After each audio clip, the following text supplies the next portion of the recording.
Listen to that. After a year off, maybe to catch its breath, Frisco, Texas once again is about to be invaded by Bison Nation.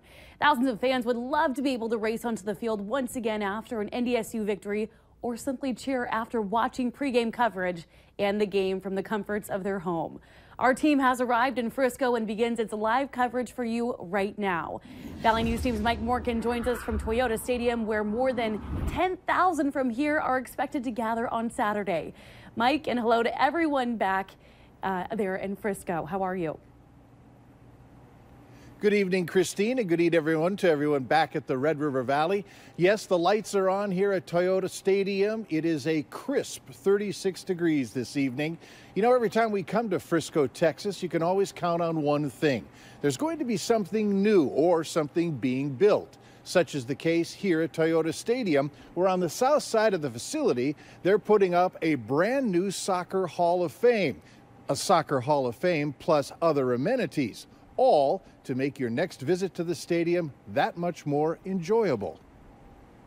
You're well into a big project. Yeah, we really are. I mean, down here on the south end, we've started a $56 million project to bring the National Soccer Hall of Fame to Frisco that hasn't had a home since 2010, and we couldn't be more excited about it. What do you think is going to happen with this stadium once it's done? Well, I think it's just going to elevate this experience. I mean, what we're building down here is going to be a high-end, high-level experience for fans, not only for the soccer games that we have on a regular basis, but also for the FCS championship game. I mean, it's just going to, once this is done in October of next year, anything that's happening after that is just going to be an incredible experience. How are things going? They're actually going very well now that we're out of the ground with the concrete, steel erection, plumbing, electrical. It's all going really well. So, timetable according to your plans? We're still looking at significant completion about the middle of July.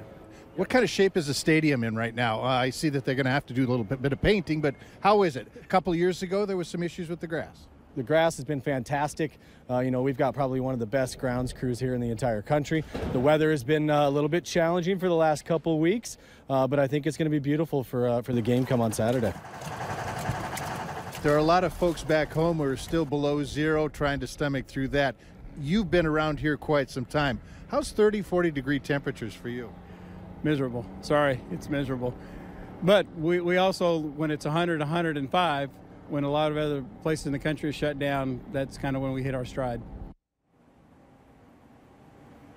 I want to point out a couple of things to you. Just above the seats where it says FC Dallas, by the way, those are 3,300 new seats that fans who come to the game on Saturday will be able to sit in.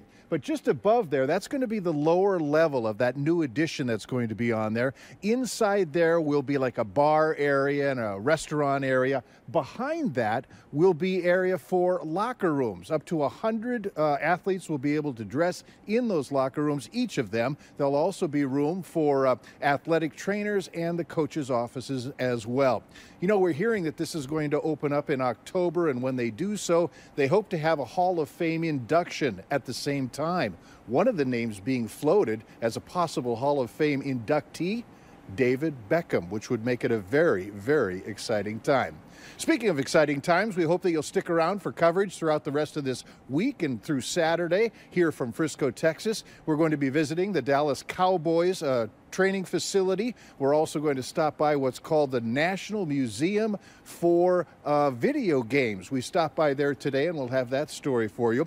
We're also going to visit a hot spot for Bison Nation, one of the main hotels here, where they tell us that about 90% of the people who are currently staying there are from the Red River Valley and are cheering on the Bison. For now, live from Frisco, Texas, Mike Morgan, Valley News Live. And thank you, Mike. A lot of new developments in that area. We're excited to see the results of our whole team's hard work down there in Texas.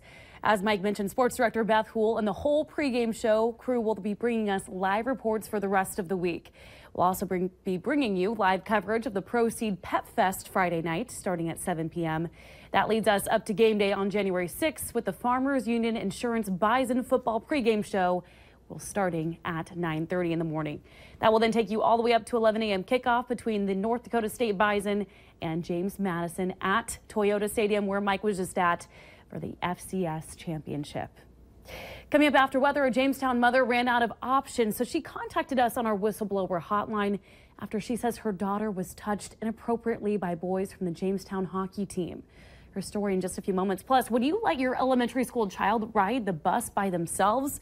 New program in Fargo that's raising some concerns. That's also in just a few moments. But first, Robert, we cannot get rid of this cold air and we're all frustrated. Are we going to see any relief sometime soon? Yeah, eventually it will warm up in a couple of days, but until then, some chilly air to deal with. A live look outside on the Coronado.com Valley Skycam, part of the Storm Team Skycam network, looking off towards the northwest, Fargo Hector International there in the background. But I wanted to take a look at that. Steam rising just about straight up in the air. So it's cold out, but fortunately, not a whole lot of wind. In fact, winds north at only 3 miles per hour. Temperature -3 and not enough of a wind to generate a wind chill. Also feels like -3. It's a few degrees cooler.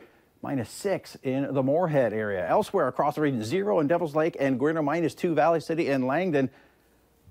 It's in the deep freeze in Badette, -19 at this hour. Winds, again, calm to very light across the region, but where we've got the very cold temperatures and just a bit of a breeze, that's creating wind chills as cold as 27 below in Bemidji, -9 in Roseau, 8 below in Wadena, and off towards the west, 14 below Valley City, also 14 below in Devils Lake. A bit of cloudiness out there, and the clouds may actually keep our temperatures from dropping as far as they would have with clear skies, but you've got the clear skies out in Badette. That's why temperatures are much colder there. Underneath those clouds, we're still seeing a stripe of snow that continues to slide off towards the south. Expected to stay in our western counties. Could see a coating of snow up to a ½ an inch or so perhaps, and that will create some slick spots in that area. Maybe an isolated flake making it as far east as the I-29 corridor. Outside of that, northern plains are quiet. Off towards the west, some showers, some thunderstorms making their way through parts of California and western Nevada. And big-time winter storm continues to crank its way up the eastern seaboard. A lot of snow, heavy snow at that. Winter storm and blizzard warnings in effect all the way from North Carolina into Maine. Philadelphia, New York City, winter storm warnings. Boston under a blizzard warning. For us, overnight tonight, we're going to see quite a bit of cloudiness, and if those clouds stick around, some of these temperatures will not be this cold, but it will get very cold. Already is very cold up in Badette. By tomorrow morning, wind chills anywhere from 15 to 35 degrees below zero. Through the day tomorrow, not much of a warm-up, a touch warmer than today. Some areas will get above zero, but looks like northern Minnesota going to stay below zero. A lot of a cloudiness out there and maybe a few flakes of snow for our far western counties. Wind chill warning or wind chill advisory in effect. Some of the counties trimmed off from where we had it earlier this evening. Some very cold wind chills for our far eastern counties. Here in Fargo, -18, but if those clouds stick around, not as cold as that. By lunchtime, warming it up into -4 and around 1 degree by the end of the day. Picture of the day, a couple of sundogs out there. Sundog sunrise in Stephen, Minnesota. Thanks to Kristen for sending that in. Going to use that as the backdrop to our 7-day forecast. 1 degree tomorrow. 5 degrees better than that on Friday. Into the teens on Saturday. How about some 20s for Sunday and Monday? A taste of spring, perhaps? A little bit of snow over the weekend. More snow possible on Wednesday. You know what I am seeing that I'm just thrilled about? The 20s. The 20s. That Exactly. And then our high temperatures are not in the negatives. I feel like I have to open up my eyes. None of them out there. Just a few overnight lows below zero, but other than that, We got looking this. a little better. Yeah, we are. Yeah. Thanks, Robert. Well, new for you now at 9. A Minnesota teen is recovering after a crash involving a school bus earlier today in Norman County. It happened around 3:15 p.m. on Highway 75 at Norman County Road 21 in Hallstatt. Authorities say 18-year-old Cody Carlson of Hallstatt was going west on County Road 21. He went through a stop sign on Highway 75, then hit a school bus. Carson was taken to a hospital, but he is expected to be okay. The driver of the school bus, 55-year-old David Swinson of Shelley, Minnesota, was not hurt. We don't really put an age limit on it. It really depends on the child and the comfort level of the parents. MapBus is rolling out a new incentive to attract younger riders. But would you let your kindergartner on the bus by themselves? Valley News Team's Veronica Marshall investigates whether the transportation system can actually keep your kids safe. Some kids like the idea of riding the bus. Would you be comfortable riding a bus by yourself? Yeah, Yeah? How come?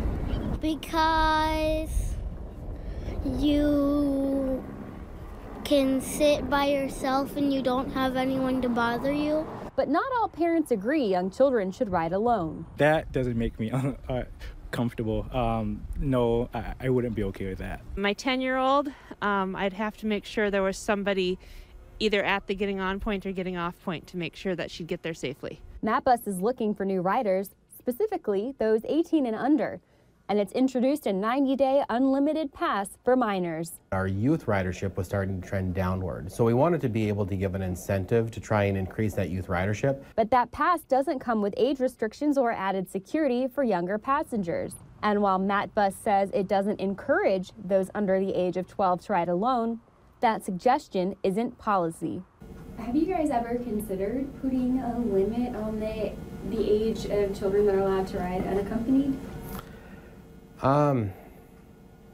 Not to my knowledge, we haven't.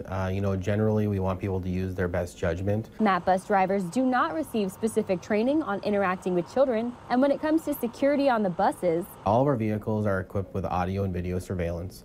Our facilities, our GTC, our West Acres Transit Hub, those all have audio and video as well. So anytime that something may happen, we always have the ability to go back and take a look and see what happened. MapBus says if parents are concerned about their children on the bus, they can call the dispatch center. But if they call now, they may experience longer wait times. This time of year, with the weather, with routes running behind schedule, it tends to go up a little bit in January. Still, for some parents, it all comes down to practicing together and then trust. I think it's a great thing for them to learn. I think they should practice with their families together. I don't think there's a specific age that they can give like all kids. Every kid matures at different ages, and I think it's just it's up to the parents to decide if their kids are ready to actually do that. In Fargo, Veronica Marshall, Valley News Live. If you think this is something your child is ready for, safety experts say parents and children should practice riding buses together first. That way, children will have a safe way to learn how buses work and the routes that will take them home. Experts say to also make sure your children have a way to connect with you in case there's an emergency like a cell phone. And for their first trip on the bus without you, consider having your child ride with a friend. A Jamestown mom contacted us on our whistleblower hotline after she says her 12-year-old daughter was touched inappropriately by boys from the Jamestown hockey team. She says the hockey board isn't doing anything about it. So this woman says hockey players from the Pee Wee B team touched her daughter's butt multiple times.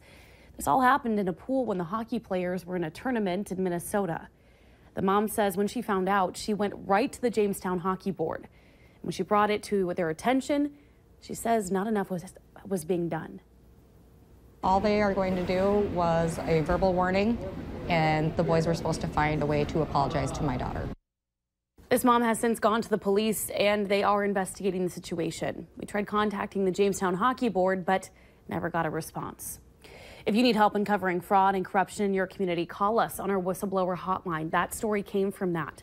So that number is 701-237-6576, and leave your tip. A member of our investigative team will get on the case and go to work to expose the truth. Coming up, why Fargo was picked as the top place to find a job is still ahead tonight.